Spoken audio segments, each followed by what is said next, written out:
सीताराम।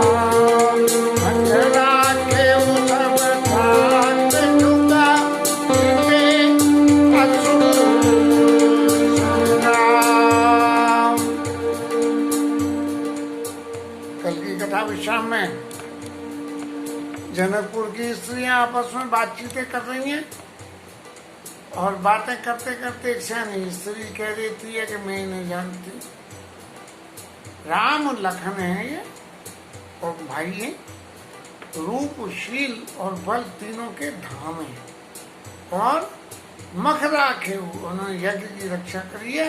पूरा जगत इस बात की साक्षी है। वो इतनी चतुर सखी थी कि उसको सब कुछ मालूम था। मकरा के उस और जीते असुर संग्राम और राक्षसों को संग्राम में इन्होंने जीत लिया है। ऐसी भावना को लेकर जनकपुर की स्त्रियां आपस में बातचीतें कर रही हैं और बातचीतों में जो उनकी भावना है वो विशिष्ट प्रेम की भावना को अभिव्यक्त करती है और कैसे कैसे तर्क ये दे रही हैं एक दूसरे को, इसका थोड़ा सा विवरण आज की कथा में होगा।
जनकपुर की स्त्रियों में भगवान राम की छवि को देख के एक सखी ये कहने लगी, जो जानकी यह भरोही, देखो जो कैसे सुंदर राजकुमार हैं और हमारी जानकी के लिए ये बड़े अनुकूल पड़ है।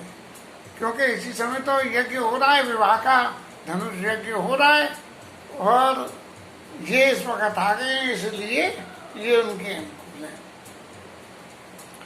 और फिर कहने लगी अपने मन की भावना को कि जो सखी नहीं देख नर नाहू, यदि राजा ने इन्हें देख लिया हो तो पन पड़े रेट करे विवाहू, अपने पण का त्याग करके इनके संग में विवाह कर देंगे। ये जो जोड़ी मिलाने की परंपरा है, इस परंपरा में रूप मिलाया जाए, गुण मिलाया जाए, शील मिलाया जाए, ये तो पत्री पंडितों का काम है। लेकिन दिल की भावना जो मिल जाती है, उस भावना के मिलने से जो सुख होता है वो सुख अनुपनीय है। कहाँ एक तरफ श्याम वर्ण हमारे राम जी महाराज और गौर वर्ण हमारी सीता जी। अब राधा कृष्ण की जोड़ी और सीता राम की जोड़ी आज के जमाने में कोई जोड़ी होती है? कई जगह हमने ऐसा देखा है कि वर और कन्या की जोड़ी बिल्कुल राधा कृष्ण की जोड़ी मिलती है तो लोग कहते हैं भैया का देख के इनमें ब्याह करो, का देख के संबंध करो, इनकी कोई जोड़ तोड़ मिलती है। लेकिन एक श्यामल और एक गौर, क्योंकि सफेद रंग तभी फलता है जब वो काले रंग के पास में हो। काले रंग के पास में सफेद है तो उसकी शोभा बढ़ जाती है। इसलिए ये जोड़ी जो बनेगी, इसमें रामचंद्र जी काले और सीता जी गोरी, तो हमारी सीता जी की छवि की जो है वो बढ़ जाएगी। जोग जानकी यह बर अहाऊ, रूप स्वरूप में हमारी जानकी श्रेष्ठ बैठ जाएगी। जो सके नहीं देख न नाऊ, पन पर हरियट करे भी आऊ, अपने पण को त्याग करके धनुष के जो धनुष तोड़ेगा उससे ब्याह करूंगा, इस पण को छोड़ के और ब्याह कर देगा। हमने कहा ये कर दो। अब एक ने तो अपने दिल की बात कह दी, अब दूसरी माता बोली, क्या कह रही हैं? को काए भूपति पहचाने, राजा जनक ने इन्हें पहचान लिया है और वशिष्ठ मुनि के साथ में इनका खूब सम्मान करा है। बस अब तो ये जो सम्मान करा है और पहचान लिया है, तब तो काम हो गया ही समझो। लेकिन फिर भी एक बात और है, सकी परंतो पना जाऊ न तजई। लेकिन राजा जनक ऐसे ऋषि हैं जो अपने प्राण का त्याग नहीं करेंगे और ये विधाता की नियता ही मानी जाएगी कि वो अपना प्राण को त्याग करके सीधा इनसे विवाह न करें। ये जो है विधाता की विडंबना ही मानी जाएगी और ये कहा जाएगा कि राजा जबरदस्ती अपने अज्ञान को सहारा दे रही है। को का जो भला आहाई विधाता, सबका सोनी उचित फलदाता। अब तीसरी बोलने लगी, अरे सुनो तो सही सखी, ये जो विधाता है ये सबके मन की बात को सुनता है। आखिर हमारा भी तो मन कोई चीज होती है और वो जो सबके मन की बात को सुनता है तो वो हमारे मन की भी बात को सुनेगा और उचित फल हमें उसको देगा। तो जान के मिली बड़े,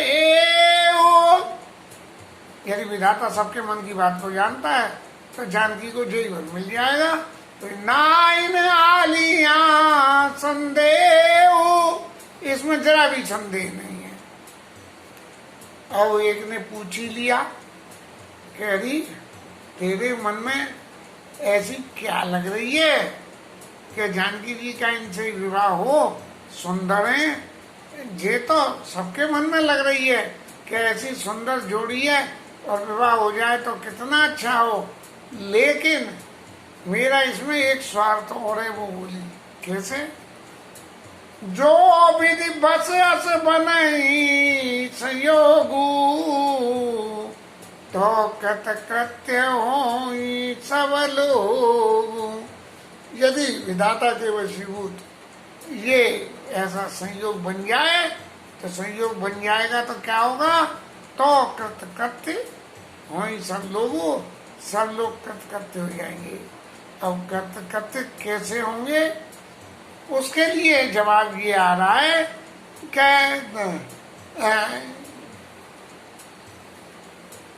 उसके लिए जवाब ये आता, ना ही हम का सुनो सखी, ऐसी सुंदर मूर्तियों के दर्शन हमें कहाँ होंगे?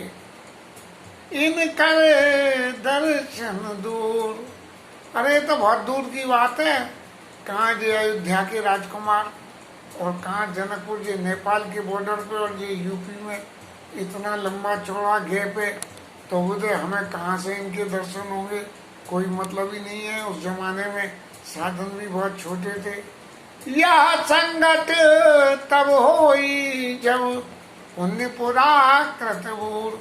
अरे सखी, बड़े पुण्यों का प्रभाव इकट्ठा होता है, तभी जाके ये ऐसी सगवड़ बनती है कि ऐसे सत्पुरुषों के, ऐसे अच्छे पति पत्नी के जोड़े के, ऐसे भगवान राम के स्वरूप का हमें दर्शन हो। यदि ये संबंध हो जाएगा तो हमें दर्शन हो जाएंगे, नहीं हमें कैसे होते?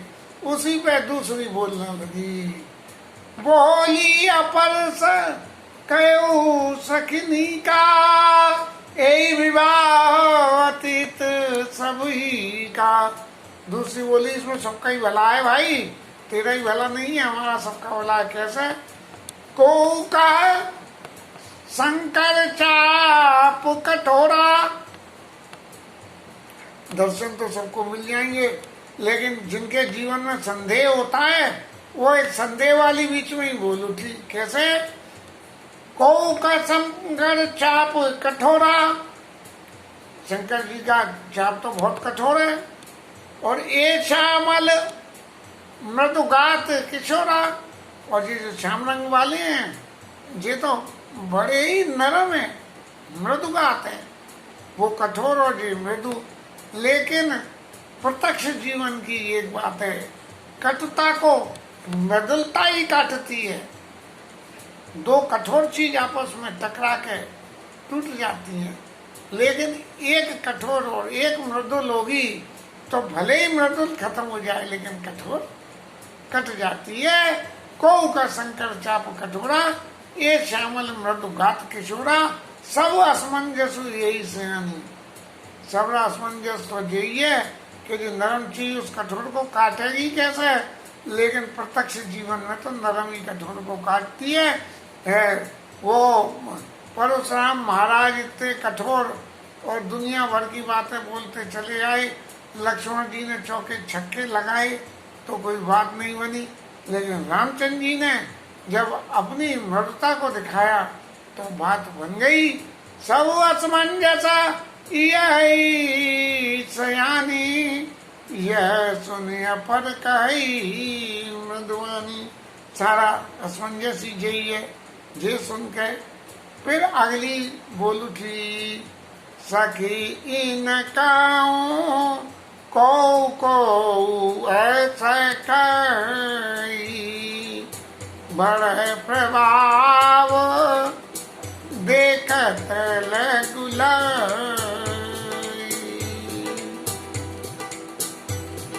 सखी कोई नहीं कहता है कि जैसे बहुत से बड़े प्रभाव देखने में बहुत छोटे लगते हैं, ऐसे इनका प्रभाव तो बहुत बड़ा है, ये देखने में छोटे लगते हैं, लेकिन ये ऐसे है नहीं, इनके पेट में बड़ी लंबी दाढ़ी है। कैसे? परस जासु पद पंकज धूरी, जिनके चरणों की धूल से और अहिल्या तर गई। अब जिसके चरणों की धूल में ही इतना बल हो कि पत्थर से स्त्री बन जाए, तो बोले वो धनुष में भी अपनी धूल डाल देंगे तो धनुष महाराज भी जानकी बन जाएंगे। परस जासु पद पंकज धूरी, तरी अहिल्या कृत अगभूरी, और सो की रहाई बिनु शिव धन तोड़े, हस प्रतीत तजिया जनी भोरे। अब जब धूल से ही जो है पत्थर स्त्री बन गई तब वो फिर कैसे रह जाएगा शंकर जी के धनुष को तोड़े बिना। इसलिए तुमके जो मन में संशय कर रही हो देवी, ऐसा संशय बिल्कुल मत करो, ऐसा कुछ नहीं होना। जय विरंची रचसी समारी, और तेईसा मल बर रचे विचारी। जिसने सीता जी को इतना गोरा बनाया है उसके लिए ये काला भर उसी ने ही बनाया है। तासु बचन सुन सब हर्षानी, ऐसे हो इकाई मृदुवानी। और उसके वचन सबको बहुत अच्छे लगे। जब चार आदमियों की अलग अलग अपनी ओपिनियन हो और एक कोई ऐसा मिल जाए जिसकी ओपिनियन सबको सुहा जाए तो कितना आनंद होता है। उस आनंद का वर्णन करते हुए गोस्वामी जी लिखते हैं कि रचई बरचई सुमना, सुमुखी सुलोचन गंदा, जाई जा जय बंधु दो तत परमानंद। ऐसा सखी जनकपुर की स्त्रियां आपस में बात कर रही हैं और जब सबको उनकी बात अच्छी लगी कि सो की रही बिनु शिव धनु तोड़े, असपर तीत तजिए जनी भोरे, ऐसी बिल्कुल भूल भी मत करना। तो सबके चित्त बहुत खुश हो गए और सबने खुश होके ही हर्ष ही अपने हृदय में हर्ष होके ऊपर से सुमन की फूलों की बारिश करने लगी। अब सवाल ये खड़ा हुआ कि फूलों की बारिश करने से क्या अर्थ है? अपने दिल की खुशी को बखान कर रहे हैं। फूल की बारिश तो तभी होती है जब हमारा दिल खुश होता है।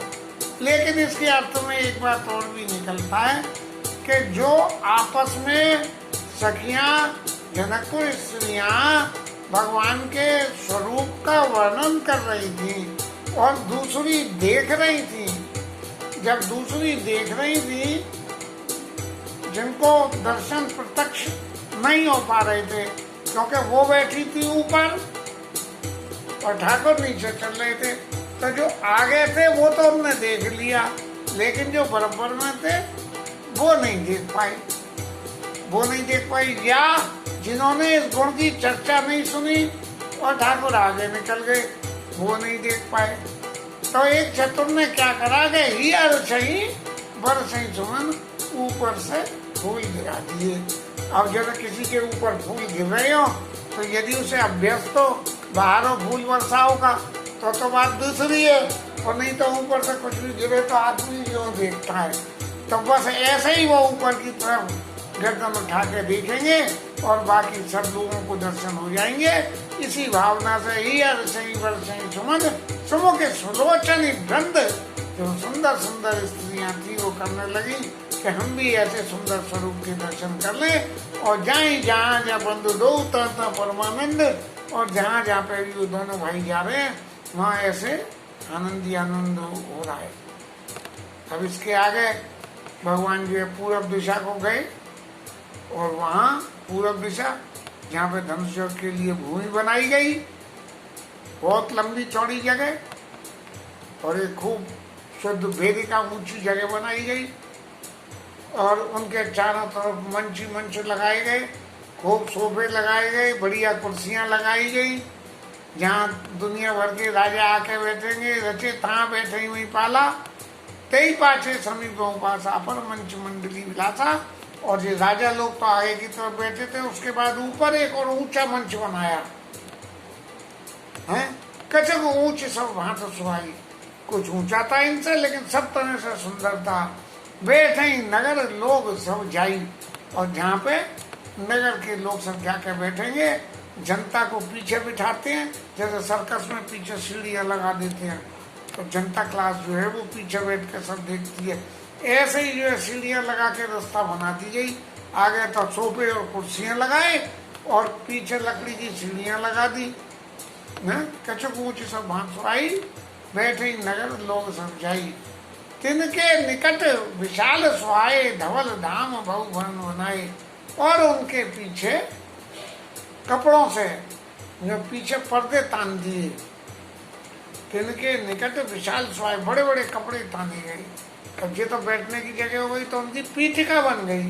धवल धाम बहुवन रंग बिरंगे कपड़े, आजकल तो कपड़ों की सजावट होती है, पहले तो इतनी नहीं होती है। अब कपड़ा बहुत सस्ता है इसलिए सिंथेटिक कपड़ों से खूब बढ़िया सजावट है।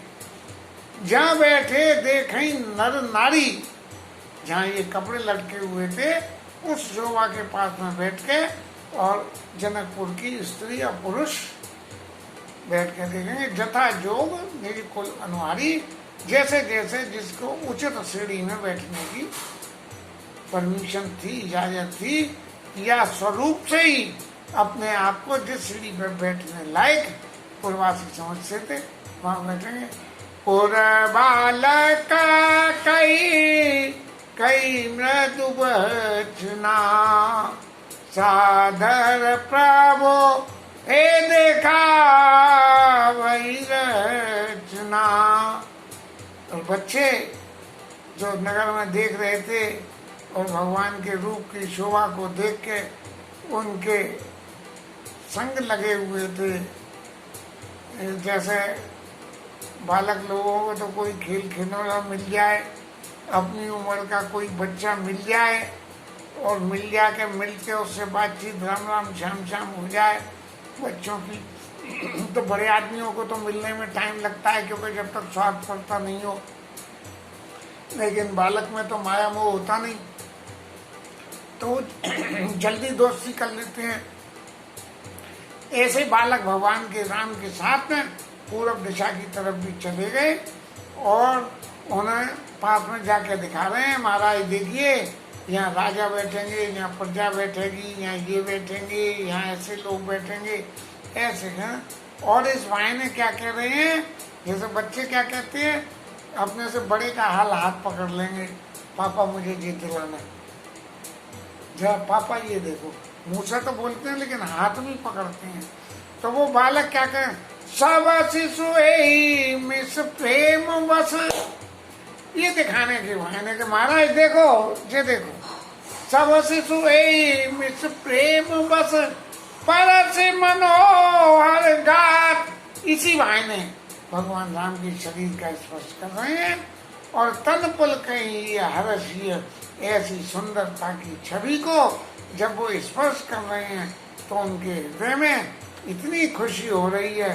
देखी दो रात दोनों भाइयों को छू के उनसे बात करके उनको अपने दिल की बात कुछ दिखा के जो उन बालकों को खुशी हो रही है, इसका वर्णन नहीं करा जा सकता। जिसने भोगाए भगवान की उस छवि का दर्शन ये लौकिक नेत्रों से संभव नहीं है, लेकिन जिसने यदि मन लगा के कभी भी दर्शन कर लिया तो जो दर्शन करने के बाद चित्त में जो एक सुख होता है उस सुख की अनुभूति मुझे तो खैर नहीं है, लेकिन जैसा शब्दों के रूप से समझ में आती है वो वैसी अलौकिक होती होगी जैसे किसी ने कभी मीठा नहीं खाया और उसे मीठा खिला दो, शरीर में मीठा गया ही नहीं हो और फिर मीठा खिला दो। बहुत दिन तक हम लोग भी मीठा जब नहीं खाते हैं और सामने कोई मिठाई आ जाती है तो मना करते हुए कैसे लपक के खाते हैं, तो वो जो सुख होता होगा ऐसा ही सुख जनकपुर के बालकों के मन में हो रहा है। और इस सुख की अनुभूति के साथ आज की कथा विश्राम। हरि नाम कीर्तन।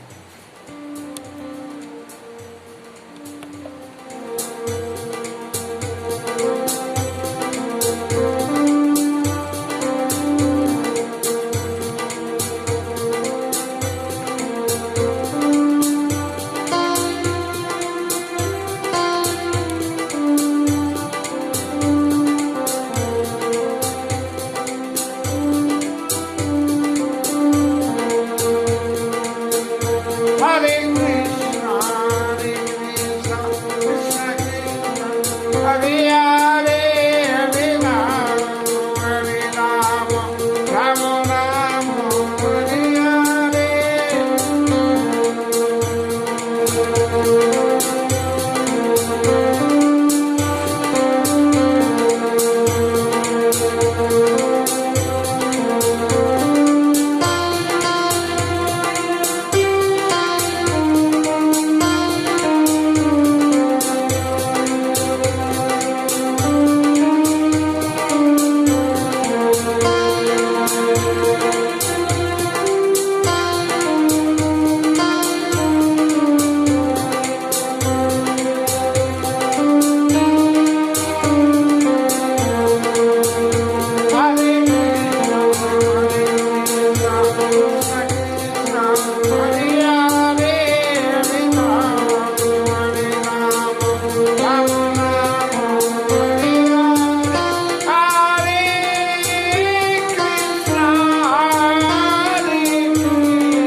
रामचंद्र भगवान की जय जय श्री राधे शंकर